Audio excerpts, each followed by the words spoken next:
एक बार की बात है। एक गांव में एक किसान रहता था।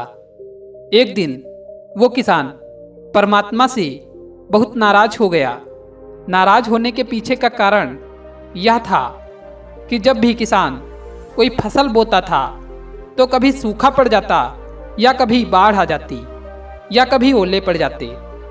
इस तरह उस किसान की फसल हर बार खराब हो जाती थी। एक दिन किसान बड़ा परेशान होकर परमात्मा से कहता है कि देखिए परमात्मा जी, आप भगवान हैं, लेकिन हमें लगता है आपको खेती से जुड़ी हुई कोई जानकारी नहीं है। इसलिए दया करके आप मुझे एक बार 1 साल के लिए अवसर प्रदान करें। मैं जैसा चाहूँ वैसा मौसम हो जाए, फिर आप देखना किस प्रकार से मैं अन्न भंडार भर दूंगा। भगवान मुस्कुरा दिए और बोले, ठीक है, जैसा तुम चाहते हो वैसा ही मौसम में कर दूंगा। मैं इसमें किसी प्रकार का हस्तक्षेप नहीं करूंगा। फिर एक दिन किसान ने गेहूं की फसल बो दी। जब उसको धूप जरूरत थी तब उसको धूप मिल गई, और जब पानी की जरूरत पड़ी तो उससे पानी मिल गया। उस किसान ने अपनी मर्जी से तेज धूप, ओले, बाढ़ और आंधी को कभी आने नहीं दिया। धीरे धीरे उसकी फसल बढ़ने लगी और किसान बहुत प्रसन्न हुआ, क्योंकि आज तक उसने ऐसी फसल कभी नहीं देखी थी। किसान ने अपने मन में सोचा, अब किसान को पता चलने वाला है कि फसल कैसे की जाती है।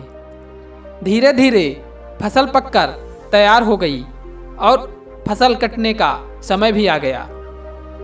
किसान बड़ी खुशी के साथ अपनी फसल काटने के लिए गया, पर यह क्या, किसान जैसे ही फसल काटना शुरू कर दिया, उसे एकदम से जोरदार धक्का लगा, क्योंकि गेहूं की बाली में एक भी गेहूं नहीं था। पूरी बाली अंदर से एकदम खाली थी। वह बड़े दुखी हुआ और परमात्मा से पूछा, हे भगवान, ये क्या हो गया? तब परमात्मा ने उत्तर दिया, ये तो होना ही था। तुमने गेहूं के पौधे को संघर्ष करने के लिए थोड़ा भी अवसर नहीं दिया, ना उसको तेज धूप में तपने दिया और ना ही उन्हें आंधी और ओलों से लड़ने दिया। तुमने उनको किसी प्रकार की चुनौती का एहसास नहीं होने दिया, इसलिए ये सारे पौधे खोखले रह गए। जब आंधी आती है या तेज बारिश होती है तब पौधा अपनी क्षमता से खड़ा रहता है और अपने आप को बचाने के लिए लड़ाई करता है, और इस संघर्ष में जो उसे बल मिलता है वही उसको शक्ति प्रदान करता है। सोने को कुंदन बनने के लिए पहले आग में तपना पड़ता है और फिर हथौड़ी की मार खानी पड़ती है, तभी वो स्वर्णिम रूप धारण कर पाता है। दोस्तों, ठीक उसी प्रकार अगर जिंदगी में चुनौती ना हो, हर कोई अंदर से खोखला बन जाता है।